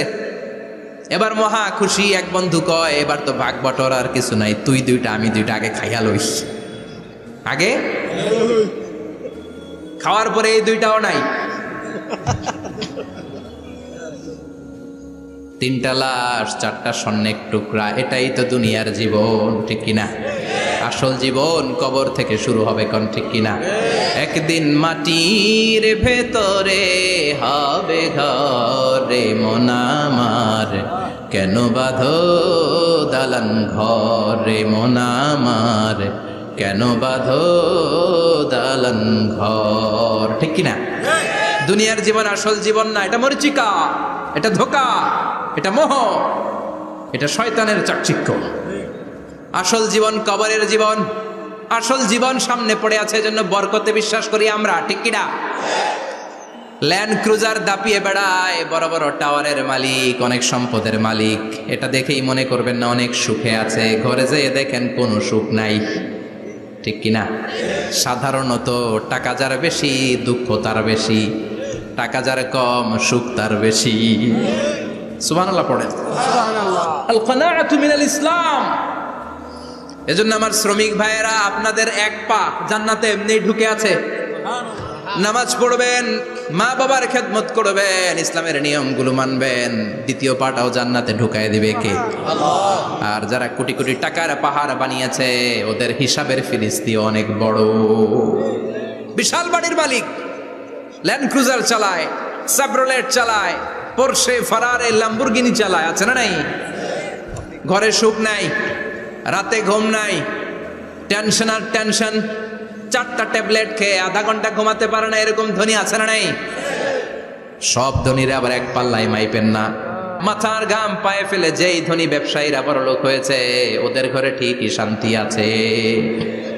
তার মানে টাকা যার বেশি, ওষুধ তার বেশি, কিচ্ছু খেতে পারে না। দেখবেন ধনীদের খাবারের ডায়েটে থাকে ভেজিটেবলস আইটেম, ঠিক কিনা?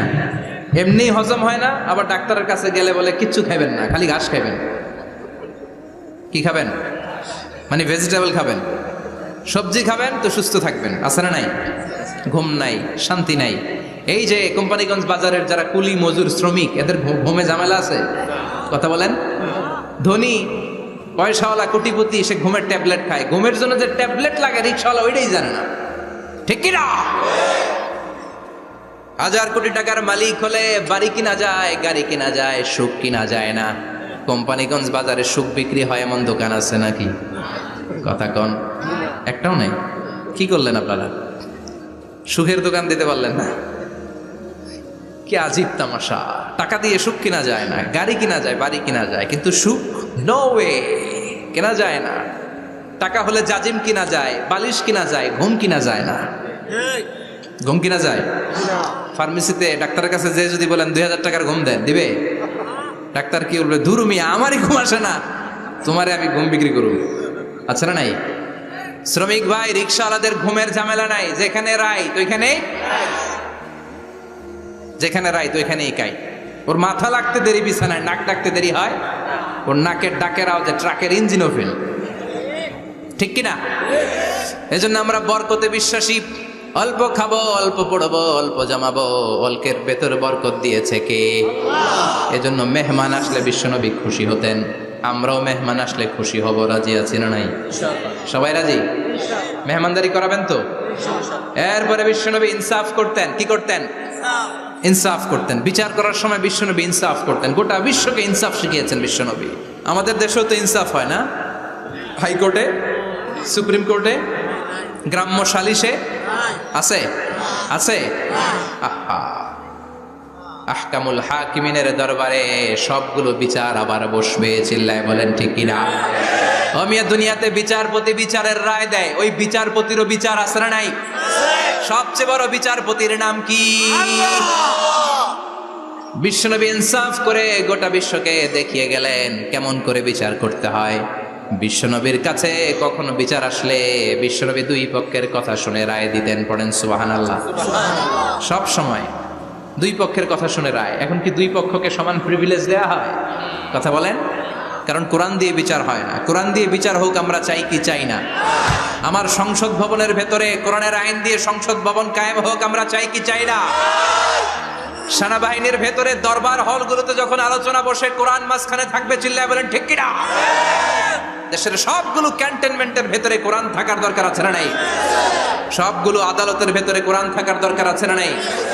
কোরআনের আইন অনুযায়ী আমার দেশের সব নিয়ম কানুন চলবে আমরা চাই কি চাই না? এই কোরআনের আইনের বিরুদ্ধে যদি কোনো আইন পাশ করা হয়, আমরা ওই আইনের বিরুদ্ধে চিৎকার করে বলেন ঠিক কিনা? আমরা এই কোরআনের জন্য সব বাজি রাখতে রাজি আছি। আমরা জীবন বাজি রাখতে রাজি আছি।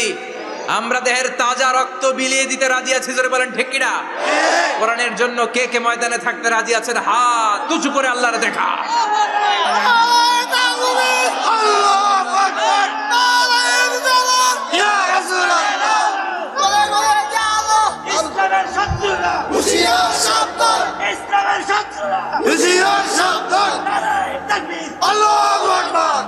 আল্লাহ কোরআনের জন্য যে ভালোবাসাটাকে তুমি কবুল করো। আমরা যেন দেখে যেতে পারি যে এই দেশে কালেমার পতাকা পতপত করে উড়েছে। আমরা যারা ইসলামের পক্ষে, এটাই আমাদের অপরাধ। আমরা ইসলামকে একটা বিজয়ী শক্তি হিসেবে দেখতে চাই। আমরা ইসলামকে পার্লামেন্টের ভেতরে দেখতে চাই। আমরা কালিমার পতাকা পতপত করে উঠছে এটা দেখে যেতে মরতে চাই। চিল্লায় বলেন ঠিক কিনা? বিশ্বনবী ইনসাফ শিখালেন। বিচার আসলে দুই পক্ষের কথা শুনতেন।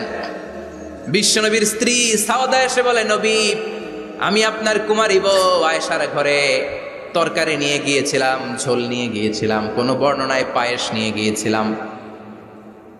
তরকারি দেওয়ার পরে আপনার স্ত্রী রেগে বলে, তরকারি দিলা কেন? আমি কি তরকারি রাঁধতে পারি না? আনলা কেন? রাগের চোটে তরকারির ঝোল নিয়ে পায়েস নিয়ে আমার গালের মধ্যে মাখিয়ে দিয়েছে আপনার বউ। আপনি তো শ্রেষ্ঠ বিচারক, ও নবী বিচার করে দেন। দুই বউয়ের মধ্যে ঝগড়া আছে না নাই? বিশ্বনবী সাউদার কথা শুনলেন, মা আয়েশাকে ডেকে পাঠালেন। মা আয়েশারে বললেন, ও আয়েশা, আসলে এমনটা করেছো নাকি? মা আয়েশা বলে, নবী, তখন আমার মেজাজটা বড্ড গরম ছিল, রাগের মাথায় ঝোল নিয়ে আমি সাউদার মুখে লাগিয়ে দিয়েছি। আসলে কাজটা ঠিক হয় নাই, আমারে ক্ষমা করেন। বিশ্বনবী দুইজনের কথা শুনে ঠান্ডা হয়ে বসলেন। সুবহানাল্লাহ। একজনের কথা শুনে রায় দেয় নাই, ঠিক কিনা? দুইজনের কথা শুনে বিশ্বনবী বললেন, আমার আদালতের রায় হচ্ছে কিসাস, টিট ফর ট্যাট। যেমন করেছো তেমন, ঘুষি মারলে ঘুষি, গুতা মারলে গুতা, ঠেলা মারলে ঠেলা। আচ্ছা না নাই? সাউদাকে যেমনি তুমি পায়েস মাখিয়ে দিয়েছ, সাউদাও পায়েসের বাটি থেকে কিছু পায়েস নিয়ে আয়েশার গালে মাখো। সুবহানাল্লাহ পড়েন। সাউদাও বিশ্বনবীর রায় অনুযায়ী বাটি থেকে পায়েসের ঝোল নিয়ে মা আয়েশার গালের মধ্যে মেখে দিলেন। মা আয়েশা কি আর করবেন, হেসে দিলেন।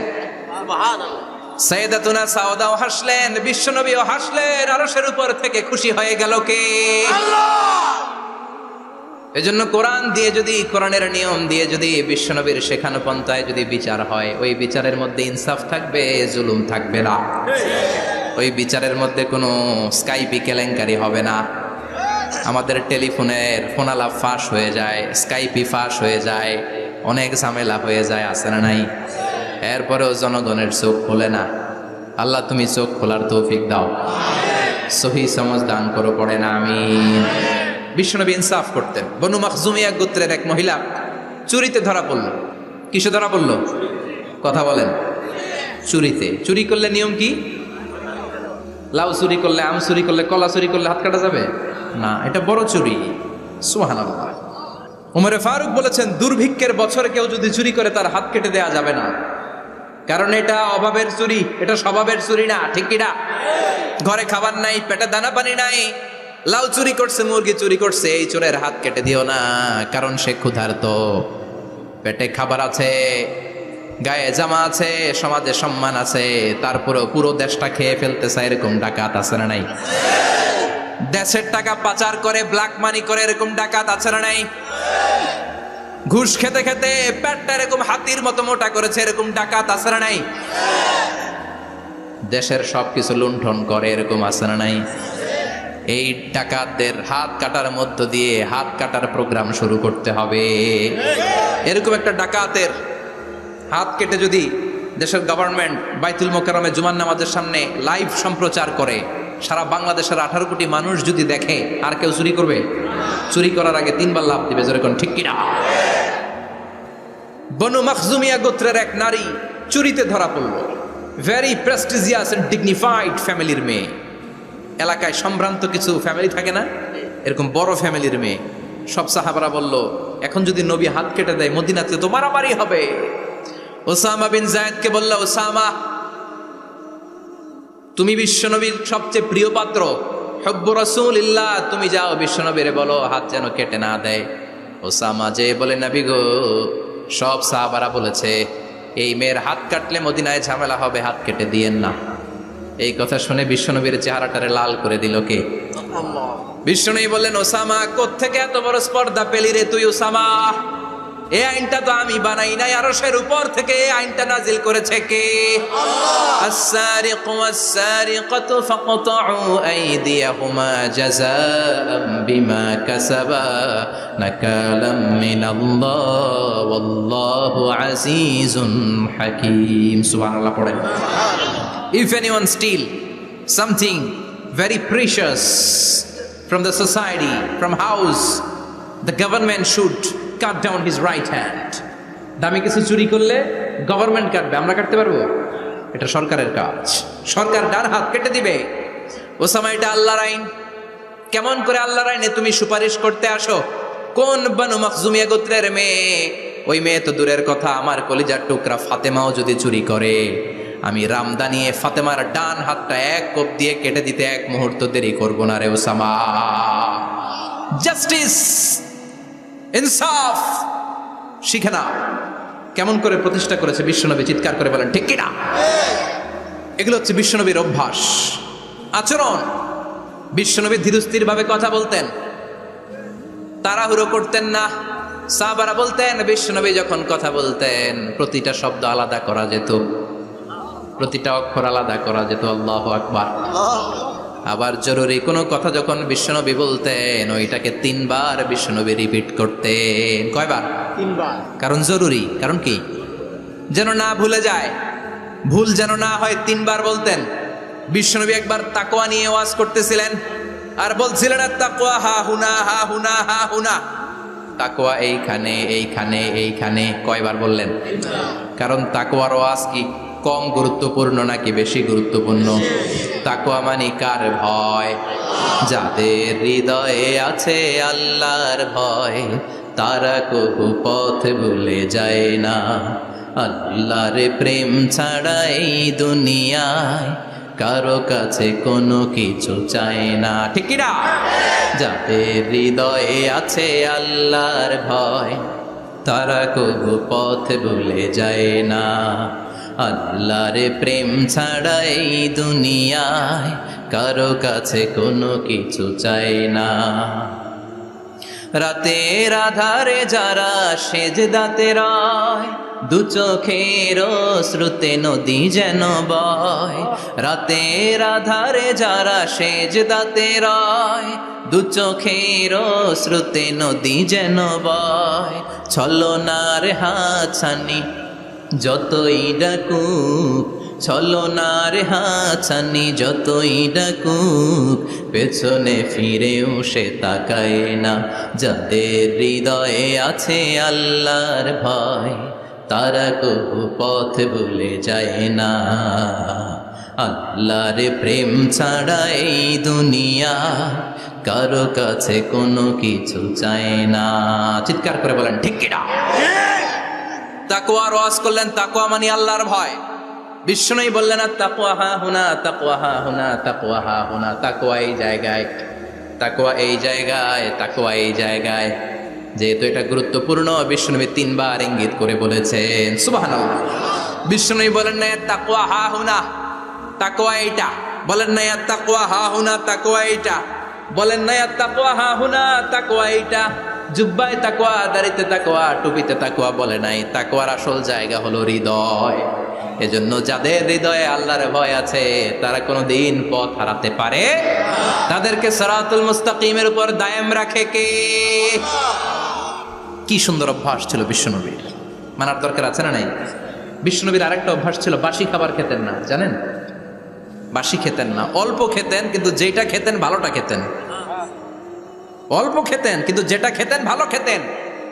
মধু খেতে পছন্দ করতেন, কিন্তু মধুর মধ্যে দুর্গন্ধওয়ালা একটা মধু আছে না, মাগাফির। বুখারীতে লম্বা ঘটনা, ওইদিকে যাব না। এই মাগাফিরের মধু উনি খেতে চাইতেন না। ভালো সুগন্ধিওয়ালা মধু তিনি বিশ্বনবী খেতে পছন্দ করতেন। বিশ্বনবীর খাবারের তালিকায় সবচেয়ে পছন্দনীয় তালিকায় ছিল এই মধু।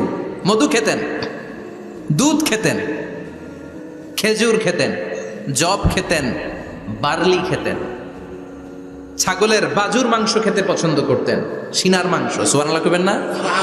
What a choice! কি চয়েস ছিল বিশ্বনবী! বাজুর মাংস খেতেন। বিশ্বনবী লাউ খেতে পছন্দ করতেন, লাউ। রুম্মান ফল খেতে পছন্দ করতেন। রুম্মান মানে ডালিম, রুম্মান মানে কি? ডালিম খেতে পছন্দ করতেন। মাশরুম খেতে পছন্দ করতেন। সুবহানাল্লাহ পড়েন। মাশরুমের স্যুপ পাওয়া যায় না রেস্টুরেন্টে? বিশ্বনবী বলতেন আল কামআতু মিনাল মান্নি ওয়া মাউহা শিফাউন লিল আইন। এই কামআ মানে মাশরুম, ব্যাঙের ছাতা, এটা হলো মান্না সালোয়ার মতো দামি খাবার। আর এই মাশরুমের স্যুপ চোখের জন্য মহৌষধ। যাদের রাতকানা দিনকানা আছে মাশরুমের স্যুপ খান, চোখ ভালো করে দিবে কে? এজন্য বিশ্বনবী যেগুলো খেত এগুলো খাওয়ার দরকার আছে না নাই? বিশ্বনবীর যে সুন্দর চরিত্র ছিল, আচরণ ছিল, এগুলো পালনের দরকার আছে না নাই? তাহলে বিশ্বনবীর তিনটা কথা বলবো বলেছিলাম। প্রথম কথা ছিল দেখতে কেমন ছিল।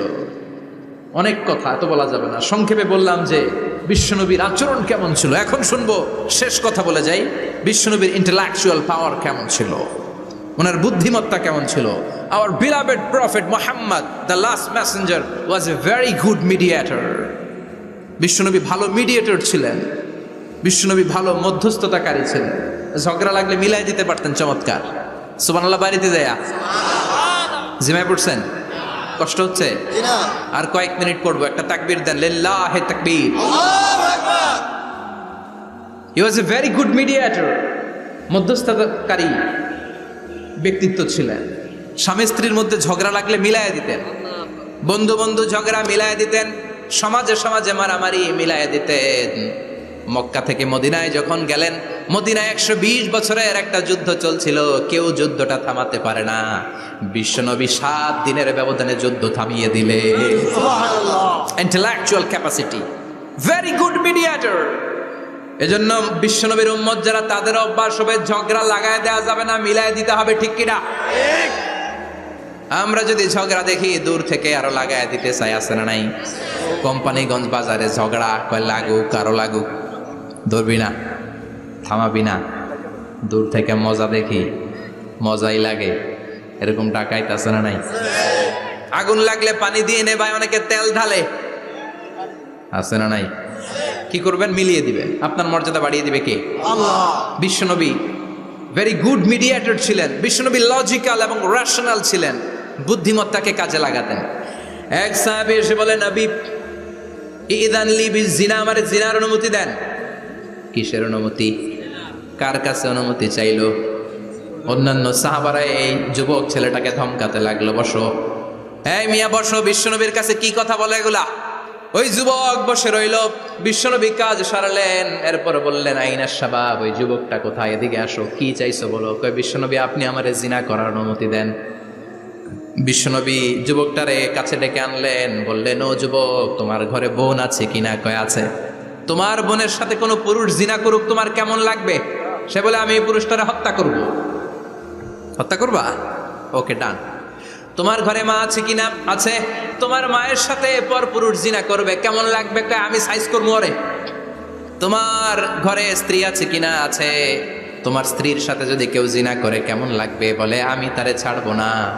বিশ্বনবী বললেন, তাহলে যেই মহিলার সাথে তুমি জিনা করবা, সেও তো কারো বোন, সেও তো কারো স্ত্রী, সেও তো কারো মা, ঠিক কিনা? সুবহানাল্লাহ, হোয়াট অ্যান ইন্টেলেকচুয়াল ক্যাপাসিটি। যুবক বলে, তাই তো, এইভাবে তো ভাবি নাই। আমি যার সাথে পাপ কর্ম করব, সেও তো কারো বোন হবে, সেও তো কারো মা হবে, সেও তো কারো স্ত্রী হবে।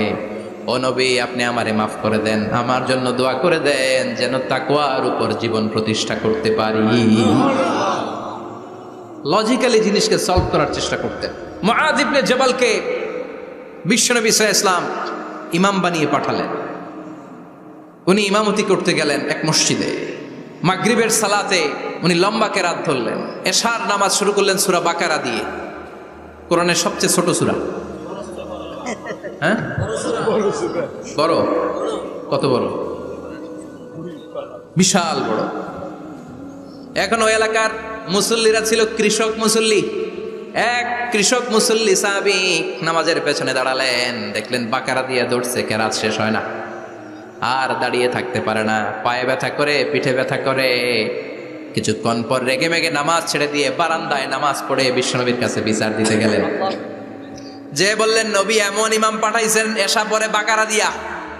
বিশ্বনবীকে সর্বনাশ, মুআয তো ভেজাল লাগাই ফেলতেছে। ডেকে পাঠালেন, সহিহ বুখারীর বর্ণনা। বিশ্বনবী বললেন, মুআয, হোয়াট আর ইউ ডুইং দেয়ার? কি করছো তুমি সেখানে? আফাত্তানুন আনতা ইয়া মুআজ, ও মুআজ তুমি কি ফিতনা বাজাও নাকি? তুমি কি ফিতনা ছড়াচ্ছ নাকি? খেটে খাওয়া মানুষ, কৃষক মানুষ, মাঝারি সাইজের কত সুন্দর সূরা আছে, ওয়াদ-দুহা ওয়াল-লাইলি ইযা সাজা, আল কারিআতু মাল কারিআ আসনা নাই, আলহাকুমুত তাকাসুর আসনা নাই, এগুলো দিয়ে না পড়ে বড় বড় সূরাতুল্লাহ কেন্দ্রে মুআজ, আফাত্তানুন আনতা ইয়া মুআজ, তোমারে কি আমি অ্যাপয়েন্টমেন্ট দিছি তুমি ফিতনা বাজাবা? খবরদার মুআজ, ইয়াসসিরু ওয়ালা তুআসসিরু, ইসলামকে মানুষের কাছে সহজ করে উপস্থাপন করবা। বাশশিরু ওয়ালা তুনাফফিরু, ইসলামকে এমন ভাবে উপস্থাপন করবা না যে তোমার কথা শুনে মানুষ দিন থেকে ভেগে ভেগে যায়। তাহলে এই দায়ভার ইসলামের নয়, এই দায়ভার বর্তাবে তোমার কাঁধের উপর। চিৎকার করে বলেন ঠিক কিনা? আমাদের মধ্যে অনেকে ইসলামকে অনেক কঠিন করে ফেলে, মানুষকে আশার বাণী শোনায় না, কই এমনি না বললে আপনার বাদ, আপনি বেদাত করছেন, আপনি শিরক করছেন, আপনার কিচ্ছু হবে না। যারে বলে কিচ্ছু হবে না সে বলে আমার যেহেতু কিচ্ছু হবে না তোর কথা শোনার আমার দরকার নাই, যে আমারে আশার বাণী শোনায় আমি তার কাছে যাই। ঠিক কি না? এজন্য সহি ইসলাম আপনি প্রচার করবেন, but your approach should be very flexible. 70 বছর যেটা চালু আছে আপনি একদিনে উঠিয়ে দিতে পারবেন? It's not a logical approach. বিশ্বনবীর অ্যাপ্রোচ, বিশ্বনবীর রেশনাল ক্যাপাসিটি এমনটা ছিল না। সহজভাবে বুঝাবেন, আদ-দীনু ইউসরুন লা উসরা ফি, দিনটা হলো সহজ, দিনের মধ্যে কাঠিন্যতা নাই। সুবহানাল্লাহ, কি ক্যাপাসিটি! আমি যেমনি আপনাদেরকে নিয়ে বসে ওয়াজ করতেছি, বিশ্বনবী ওয়াজ করতেন, তবে সংক্ষিপ্ত ওয়াজ। আমরা আধা ঘন্টা করে যদি রাখতে চাই, হুজুর আরো আধা ঘন্টা করেন, তো আরো আধ ঘন্টা করে যদি শেষ করতে চাই, হুজুর আর 10 মিনিট করেন। হুজুর ওয়াজ অনেক টেস্ট লাগে, হুজুর নামাজ টেস্ট লাগে না। আচ্ছা না নাই? ওয়াজ ভাল লাগে, নামাজ ভাল লাগে না, কিন্তু বিশ্বনবীর ওয়াজ ছিল সংক্ষিপ্ত। আর বিশ্বনবী বলতেন, one of the minor sign before the day of judgement, your lecture will be longer, your সালাত উইল বি শর্টার। কিয়ামতের আগে তোমাদের লেকচার, ইসলামী লেকচার লম্বা হবে, নামাজ হয়ে যাবে সংক্ষিপ্ত। এই আলামত সমাজে আছে না নাই? বিশ্বনবী সংক্ষিপ্ত কথা বলতেন, আর ওনার বুদ্ধিবৃত্তিক ক্যাপাসিটি কাজে লাগিয়ে তিনি বুঝাতেন। হাত দিয়ে ইঙ্গিত করতেন, আঙ্গুলের বিভিন্ন ব্যবহার সমাজে আছে না নাই? এরকম করলে এটারা লাইক বলে না, এরকম করলে বলে ডিসলাইক। আবার ক্রিকেটে এরকম করলে কয় ছক্কা, আবার একটা উড়াইলে কয় তুই যা। একটা মানে কি? আবার বিজয় দেখায় কেমনে? কথা কন, ভিক্টরি। আছে না নাই? বিশ্বনবীও এটাকে মডার্ন টিচিং মেথডোলজি বলে। আধুনিক শিক্ষা পদ্ধতিতে এখন দেখবেন যে আগে ব্ল্যাক বোর্ডে লিখতো, এখন হোয়াইট বোর্ডে লিখে মার্কার দিয়ে। আগে বই থেকে বুঝাতো, এখন ভিজুয়ালাইজ করে, ভিডিও দেখিয়ে শেখানো হয়। ঠিক কি না? বিশ্বনবী এটা করতেন। বিশ্বনবী একবার কিয়ামতের ওয়াজ করছেন, দুইটা আঙ্গুলকে এরকম করে বললেন, আনা বুইসতু আনা ওয়াসসাআতু কাহাতাইন, এই দুইটা আঙ্গুল যেমনি কাছাকাছি, আমি এবং কিয়ামত এরকম কাছাকাছি নাজিল হয়েছি। আমি এবং কিয়ামত এরকম কাছাকাছি। বুইসতু আনা ওয়াসসাআতু কাহাতাইন। আবার বলতেন, আনা ওয়া কাফিলুল ইয়াতীমি কাহাতাইন, আমি এবং ইয়াতীমের রক্ষণাবেক্ষণকারী এই দুইজন জান্নাতে এরকম কাছাকাছি থাকবো। কোন সুবহানাল্লাহ। এরকম আঙ্গুল দিয়ে বিশ্বনবী বুঝাতে চাইতেন।